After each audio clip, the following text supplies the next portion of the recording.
Les rêves et leur interprétation. L'essence d'un rêve réside souvent en ce que le dormeur voit des choses qui seraient impossibles dans la réalité matérielle. Le rêveur voit en quelques minutes de songe de très grands événements qui se prolongent parfois même sur des années. Les grands rêves constituent la base du monde, disait le rabbin Kook. Ils en représentent les divers échelons. Les prophètes rêvent, les poètes rêvent tout éveillés, les grands penseurs rêvent de la réparation du monde, du tikkun olam. Et nous aussi, nous rêvons du retour de Dieu dans la résidence de Sion. Tout se passe comme si le rêve libérait le monde des douleurs emprisonnées d'une réalité sociale qui est souvent difficile. En ce sens, on peut dire que le rêve apporte une étincelle de spiritualité et d'élévation supérieure, voire même de prophétie, puisque d'après nos sages, le rêve c'est le 1/60e de la prophétie. Et surtout, ceci est vrai dans le monde qui nous entoure, qui est un monde cruel, dépourvu de rêves. Cependant, dans le processus onirique, il y a aussi des rêves qui sont des rêves d'angoisse, que nous appelons halom mav'it, qui sont aussi des manifestations de souffrance intrapsychique, voire même des signes manifestes d'un conflit intérieur à la personne humaine. La fonction du rêve va permettre de mémoriser les expériences vécues, d'établir un lien entre les besoins et les contraintes de la réalité. Toutefois, ce qui va nous intéresser ici, c'est le rêve, le contenu des rêves, leur interprétation dans le cadre biblique, bien évidemment. C'est-à-dire que nous allons essayer de dépasser le cadre du conflit individuel pour nous placer dans un contexte biblique, donc universel, dans lequel le rêve va avoir des conséquences sur le déroulement des événements et leur interprétation. Et ceci, bien sûr, aura des conséquences également sur nos rêves et sur leur explication. Dans un premier temps, le sujet fait des rêves. Joseph et ses songes. Joseph, dit la Bible, fit un rêve qu'il raconta à ses frères. Ils le haïrent encore davantage pour ses rêves et pour ses paroles. La Genèse, au chapitre 37. Les frères ont un double ressentiment. Le premier contre le fait que Joseph rêve et le second contre le contenu des rêves de Joseph. Dans un monde, le monde tel que nous le voyons,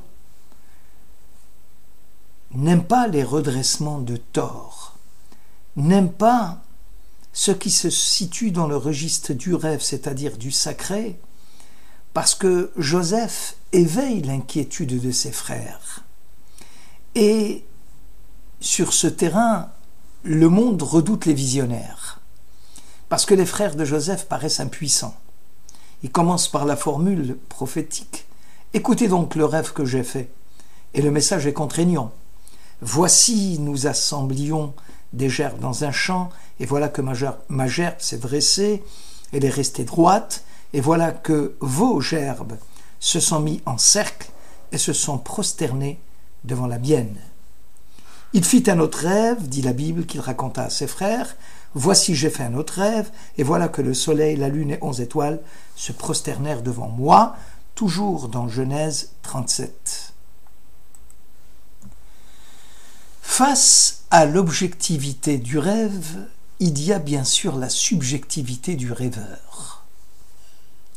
Celle-ci, cette objectivité du rêve, renvoie à notre inconscient. Elle dévoile un peu de notre existence. Ces rêves de grandeur et de pouvoir s'unissent à travers la famille de Jacob pour aussi bien, lorsqu'on parle des produits de la terre, le premier rêve, que les éléments du ciel, et tout ceci pour rendre hommage à Joseph. Est-ce que Joseph cherche-t-il à légitimer le choix de Jacob? Ces rêves sont-ils l'expression de désirs refoulés ou des visions prophétiques d'inspiration divine? Le sens premier du rêve pour nous est clair. Les frères qui dit des Gerbes reconnaissent en Joseph l'expert économique en la matière, stocker le blé en prévision de la famine. Mais le sens du second rêve, où l'emprise des cieux, ou même l'empire des cieux s'incline devant Joseph, suggère la dignité, la gloire, l'éternité, le pouvoir. Pour vivre, dit le Midrash Tanchuma, nous avons besoin de nos racines terrestres sans perdre de vue également nos racines célestes. Les rêves des justes, disait le Midrash, sont aussi bien dans le ciel que dans la terre. Pour qui dit rêve, il faut une interprétation. Donc l'interprétation des songes et la valeur de l'interprète sont importants. Un rêve, dit le Talmud dans Brachot 55, qui n'est pas interprété est comme une lettre qui n'est pas lue. Pour les rabbins, ce n'est pas l'interprétation qui suit le rêve, mais plutôt c'est le rêve qui s'adapte à l'interprétation. Aussi conseille-t-on de bien choisir son analyste et de ne raconter ses rêves qu'à une personne qui vous aime bien. Pourquoi alors ne peut-on pas livrer le rêve à un ennemi? Parce que celui-ci n'en retient que l'expression formelle. Le mouvement qui porte les mots lui échappe, parce qu'il n'est pas prêt à recevoir le message de l'autre. Le rêve est une lettre, c'est le message. La psychologie moderne a mis l'accent d'ailleurs sur l'inconscient comme étant une expression symbolique de la personnalité humaine. Mais le rêve ne peut se limiter à la personnalité du rêveur. Il met en cause l'interprète. Par son interprétation, il pourra arrêter ou accélérer le mouvement de la conscience qui a donné naissance au rêve. Le Talmud va replacer le rêve dans sa signification sociale, économique, et lui confirme parfois même une dimension métaphysique. À travers l'inconscient, nous parvient, dit le Talmud, un signe d'un autre univers que la psyché humaine. La lettre est un message à notre intention. L'interprète a le rôle de décanter la part subjective et personnelle du rêve afin de faire ressortir la signification transcendante, générale, qui s'y ébauche. Concernant Joseph, il raconta son rêve à son frère, à son père, à ses frères. Son père le gronda en disant « Mais qu'est-ce que ce rêve que tu as fait? Viendrons-nous, moi, ta mère, tes frères, nous prosterner devant toi jusqu'à terre ?» Genèse 37. Le rêve revêt ici une signification. Mais la mère de Joseph, Rachel, n'est-elle pas déjà morte depuis longtemps? Alors le rêve peut-il être le produit de l'imagination? En fait, on ne saurait exiger d'un rêve qu'il soit entièrement fidèle aux éléments de la réalité qui le structure. La psychologie comme le Talmud se rejoignent. La première soutient que certains éléments du rêve sont absents et ont pour fonction de masquer la réalité. Le Talmud lui précise qu'un siècle auparavant, devançant Freud et la théorie des rêves, qu'il n'y a point de rêve qui ne comporte quelques éléments nuls et non avenus, dit le Talmud dans Brachot 15, 55a. La conception biblique du rêve élargit la démarche psychanalytique et lui confère même une signification plus générale.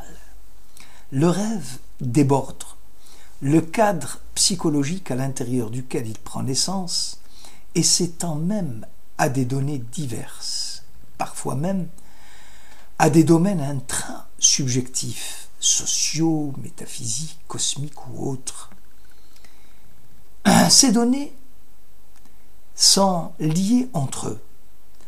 La Bible nous invite à n'en négliger aucun, ni à privilégier aucun.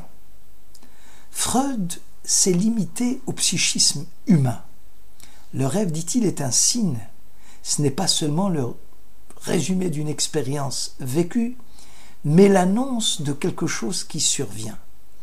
Or, ce message n'est qu'imparfaitement réfracté par la personnalité subjective du rêveur. D'où, dans le cas du rêve qui n'est pas prophétique, la présence d'éléments imprécis et faux. Ces éléments faux constituent la présence naturelle d'une censure. Elle a pour fonction de dissimuler ce que le sujet a peur de découvrir ou de manifester. Le rêve ici devient un travestissement du désir. Joseph n'a que 17 ans. Il nourrit l'espoir de voir sa mère vivante. Selon le Zohar, le rêve ne peut se réaliser que s'il comporte des éléments terrestres et célestes. Cette remarque rejoint une intuition centrale du judaïsme, celle de l'unité. On ne peut séparer les différents plans de l'activité humaine, c'est-à-dire l'imagination de l'action. Le projet qui anime Joseph ne se partage pas. Il va de son imaginaire à l'action. Il s'étend à l'économique et au métaphysique. Le destin de Joseph, c'est de proposer ici une vision globale de l'histoire, celle qui commande au soleil, celle qui rompt le cycle du temps, le monde des planètes, c'est-à-dire finalement, pour le dire en un mot, la rupture avec le déterminisme astral et la fatalité qui pourrait peser sur l'homme. Depuis notre ancêtre Abraham, nous savons que la vocation de la famille juive est de dépasser la nature, de développer la liberté humaine pour vaincre la fatalité. La réaction de Jacob est plus nuancée que celle de ses frères. Des frères. Il sait que le symbole du songe et les symboles du songe doivent être interprétés suivant la psychologie du rêveur. Aussi garde-t-il la parole, c'est-à-dire qu'il réserve son jugement. Voyons maintenant le songe des hauts fonctionnaires du Pharaon, où le sujet devient l'interprète. Le maître échanson dit à Joseph: « Dans mon rêve, il y avait devant moi une figue, et de cette vigne 3 sarments, et voilà que la vigne fleurissait, et que ses grappes donnaient du raisin. Je pressais le raisin dans la coupe du Pharaon. Voici l'explication, lui dit Joseph. Dans 3 jours, le Pharaon élèvera ta tête, et tu mettras la coupe du Pharaon dans sa main. Et surtout, rappelle-moi au bon souvenir du Pharaon. » Le chef panetier dit alors à Joseph: « Il y avait 3 paniers à claire-voie sur ma tête, il y avait toute la nourriture du Pharaon, et les oiseaux la mangeaient sur ma tête. Voici l'interprétation. Dans 3 jours, lui dit Joseph, Pharaon t'enlèvera la tête. » L'interprétation faite ici par Joseph, l'histoire se répète. Des rêves, un signe céleste, qui font irruption dans la vie de Joseph et vont modifier le cours de son existence. Lui, Joseph, qui était le sujet, il devient maintenant l'interprète. Chacun son rêve, la même nuit, chacun selon l'interprétation de son rêve. Chacun fit un rêve, mais chacun eut l'interprétation du songe de l'autre, comme si un malin génie avait changé les interprétations, d'où leurs inquiétudes, la terrible angoisse de n'être pas fixé sur son propre destin. Joseph devenant ainsi l'interprète, car le rêve véhicule une vérité extérieure au rêveur et à l'interprète. D'ailleurs, les interprétations ne sont-elles pas de Dieu? C'est-à-dire, est-ce que le rêve ne comporte pas une dimension de la transcendance? Joseph lit l'interprétation qu'il propose à son propre sort, comme si le contenu du rêve de les chansons, ne regardant pas exclusivement son auteur, mais visait aussi la propre personne de Joseph. Le rêve n'a pas de valeur absolue. Il doit se comprendre dans le contexte particulier du rapport qu'il établit entre le rêve et l'interprète, et cela grâce à une relation de transfert.